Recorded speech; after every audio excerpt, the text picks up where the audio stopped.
सुखी संतोषा न यावे, दुःखी विषादा न भजावे, आणि लाभालाभही न धरावे कुठे, मना माझी. आधी तिथलं केंद्रित करा, मना माझी आधी केंद्रित करा, मग लाभालाभ हे व्यक्त रूपानं तुम्हाला काय मानायचे, काय परिणाम करतील, हा भाग वेगळा आहे. मना माझी आधी माना, मग जय पराजय अर्जुना, या युद्धात तुझा विजय होईल किंवा पराजय होईल नंतरचा प्रश्न आहे. पण मनानं जर तू विजय स्वीकारलास तर स्थूल रूपानं झालेला पराजय हा सुद्धा जीवनात आनंद निर्माण करेल. विठ्ठला विठ्ठला.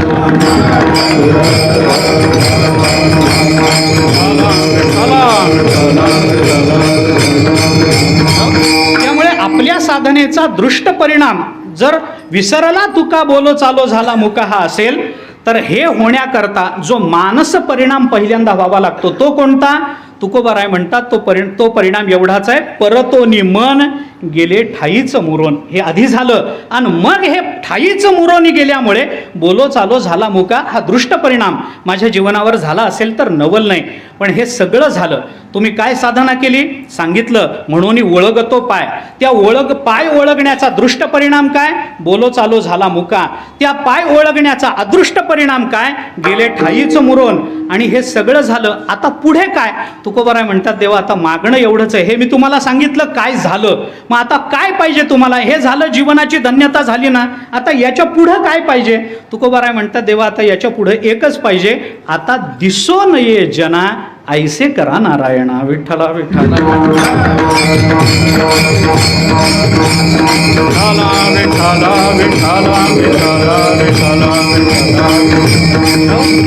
मी समाजाला दिसू नये, मी जनाला दिसू नये, अशी तुकाराम महाराजांची या अभंगातली मागणी आहे, अपेक्षा आहे, भावना आहे. महाराज जगाला दिसावं याच्याकरता मरमर करण्याच्या काळामध्ये तुकोबाराय सांगतात मी जगाला दिसू नये असं काहीतरी करा देवा. महाराज सगळ्या जगाला मी दिसावं, नाही स्पष्ट रूपानं दिसलो तर एवढ्याशा त्या ह्याच्यामध्ये तरी दिसावं. काय म्हणतात त्याला, काय मोबाईल म्हणजे असं दाखवायचं का आपल्याला कळतच नाही त्याच्यात. मोबाईलमध्ये निदान त्याच्यामध्ये तरी मी दिसावं. जगाची अपेक्षा आहे ना, चाललंच आहे ना, रोज चाललंय मी दिसावं चालूच आहे. काय सेल्फी मी दिसलं पाहिजे. तुकोबाराय म्हणतात आता दिसू नये जना, आता मी जनाला दिसू नये. जनाला दिसू नये असं तुकोबाराय का म्हणतात आणि जनाला न दिसणं याचा अर्थ काय करायचा हा विचार स्वतंत्र करू. पण हे होण्याकरता असं तीव्र, असं उच्च दर्जाचं मानवी जीवनाच्या धन्यतेचं प्रतीक असणारं हे तुकोबारायांचं मागणं आणि मांडणं, याच्याकरता तुकोबारायांनी काय केलंय याचा विचार आधी करणं आपल्याला आवश्यक आहे. म्हणून मी सुरुवातीला बोललो काहीतरी केल्याशिवाय आपल्याला काहीतरी मिळत नसतं. आधी काहीतरी करावं तर आपल्याला मागण्याचा अधिकार आहे, आधी काहीतरी द्यावं तर आपल्याला मिळवण्याचा अधिकार आहे. आपण मागे परवाही मी एके दिवशी इथं कीर्तनात कधीतरी बोलून गेलो. मी आपल्याला प्रमाणे त्या संबंधातलं कालिदासाच्या चरित्रात मला वाटतं मी सांगितलेलं होतं. परंतु नादत्तम उपतिष्ठते असं कालिदास म्हणतात, दिल्याशिवाय मिळत नसतं. नादत्तम उपतिष्ठते, आधी द्या मग आपल्याला मिळेल. त्याची कथा आहे, ती बहुतेक सांगितली होती पण सांगतो परत, तेवढाच वेळ जाईल माझाही.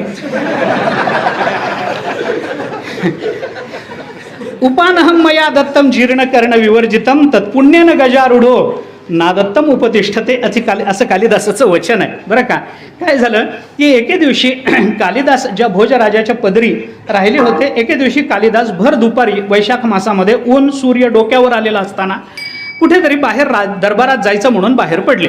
आता दुपारची वेळ, सूर्य डोक्यावर आलेला, माती तापलेली. कालिदास निघाले, आता करतात काय काम होतं, निघाले.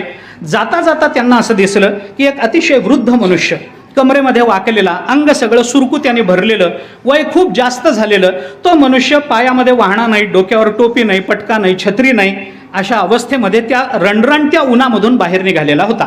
त्याच्या पावलागणिक कालिदासांना कळत होतं की याला उन्हाचे किती चटके बसतात. त्या उन्हाने सगळा चेहरा लाल झालेला, पायामध्ये वाहना नाहीत. एक पाऊल मातीत टाकलं की एक थेंब डोळ्यातून खाली पडावा इतक्या वेदना त्याला होत आहेत. आणि अशा अवस्थेमध्ये तो मनुष्य कसा बसा चाललेला कालिदासाने बघितला.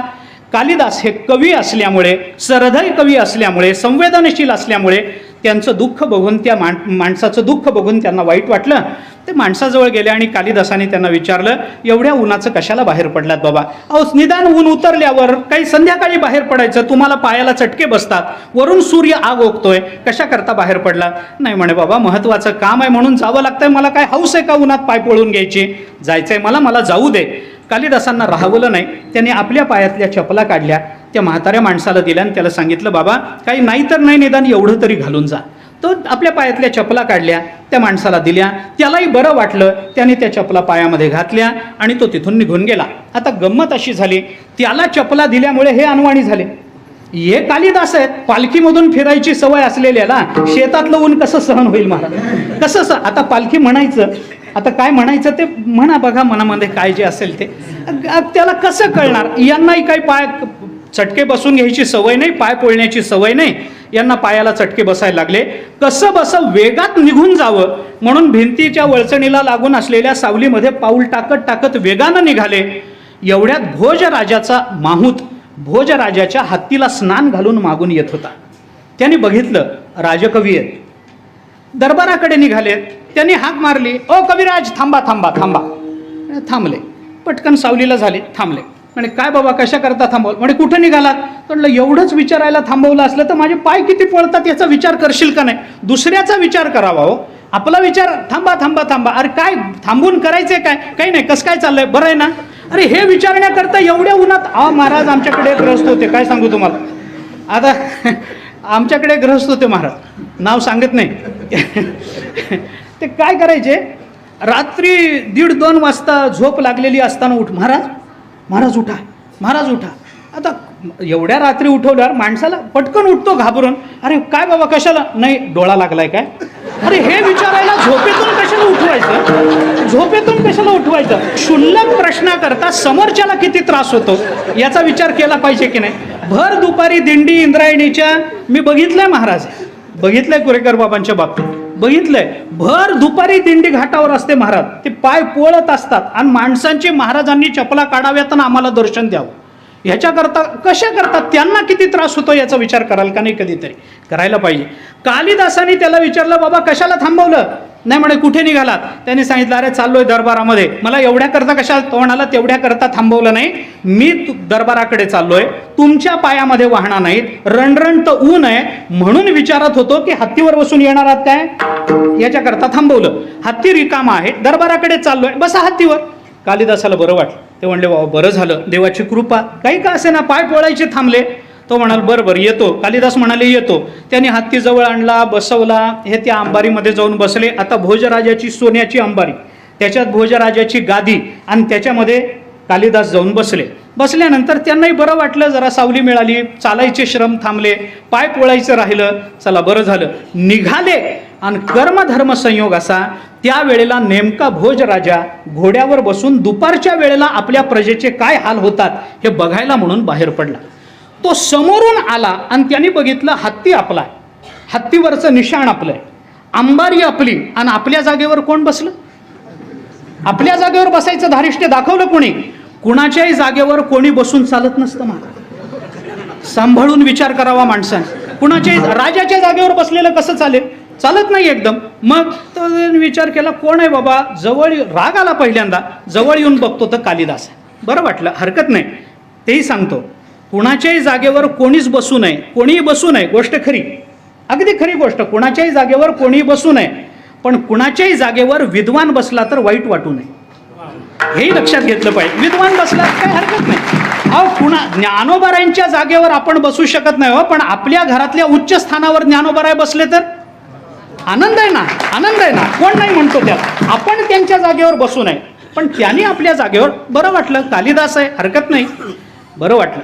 जवळ आल्यानंतर भोजराजाला असं वाटलं की कालिदास बसलेत, जरा विचारावं, थट्टा करावी, म्हणून त्यांनी कालिदासाला विचारलं, काय कविराज, काय मनात काय? आज राजाच्या जागेपर्यंत मजल गेली तुमची, डोक्यात काही वेगळी चक्र फिरत नाहीत ना? वेगळं काही फिरत नाही ना? काहीतरी एकदम होईल, कारण विद्वानाची डोकी फिरली तर काय होतं हे चाणक्याने दाखवून दिलं. त्यांनी सांगितलं, राजसत्ता उलथून टाकण्याची ताकद विद्वानाच्या बुद्धीत आहे. तुम्ही आज राजाच्या जागेवर जाऊन बसला, मनात काय? काय चाललं, माझ्या जागेपर्यंत कसे पोचलात? त्याच्यावर कालिदासाने जे उत्तर दिलं ते उत्तर आहे. कालिदास असं म्हणाले, उपानहम मया दत्तम जीर्ण कर्ण विवर्जितम तत्पुण्येन गजारूढो नादत्तम उपतिष्ठते. कालिदासाने असं सांगितलं, उपानहम मया दत्तम, उपानह शब्दाचा अर्थ चपला, वाहना. उपानहम मया दत्तम, माझ्या चपला मी देऊन टाकल्या. कशा होत्या? जीर्ण, वापरलेल्या होत्या. काही नव्या कोऱ्या चपलांचं दान केलं नाही, वापरलेल्या जीर्ण चपला देऊन टाकल्या. अजून कशा होत्या? कर्ण विवर्जितम, कर्ण विवर्जित म्हणजे अंगठा तुटलेला, अंगठा तुटलेल्या, वापरून मलिन झालेल्या, बोळ झालेल्या, फाटायला आलेल्या अशा चपला मी त्या म्हाताऱ्याला देऊन टाकल्या. तत्पुण्येनं गजारूढ, तत्पुण्येनं गजारूढ, तेवढंच पुण्य आत्ता जमा झालं. आणि त्या दानाचं पुण्य काय लाभलं? तर राजाच्या जागेवर बसायची योग्यता मिळाली. म्हणून नादत्तम उपतिष्ठते, म्हणून दिल्याशिवाय या जगतामध्ये मिळत नाही, असं कालिदासाने आपल्याला सांगितलं. दृष्टांत संपला. मला बोलायचं आहे काही या संबंधामध्ये, की तुकोबाराय म्हणतात मागणीचा अधिकार आहे. अरे ऐसे करा नारायण, सगळ्यांनाच म्हणणं सोपं आहे, पण नारायणाला ऐसे करा असं म्हणण्याचा अधिकार कुणाला आहे? जो वळगतो पाय आहे त्यालाच आहे. विठ्ठला विठ्ठला.